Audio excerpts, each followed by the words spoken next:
Hi, I'm Dr. Richard Sadove from the Acne Scar Center. Did you know that acne scars aren't just surface marks, but the result of a biological process happening deep beneath your skin?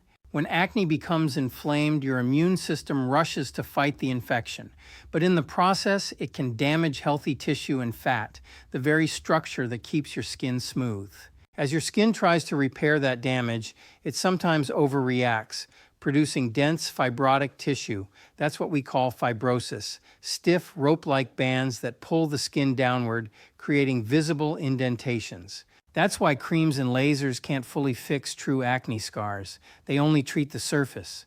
The real problem lies underneath where those fibrotic bands form. At the Acne Scar Center, I specialize in surgical acne scar repair, using subcision to release the tethered bands and fat grafting to rebuild lost volume. This combination treats the root cause of scarring for long-lasting improvement. By using your own natural fat, not a synthetic filler, we restore the lost volume beneath the scar for a smoother, stronger, and more lasting improvement. If you've tried everything and nothing seems to work, it's not your fault. It's biology. Learn the science behind your scars and see what's possible. Book your virtual acne scar consultation today. You'll find the link below in the description of this video.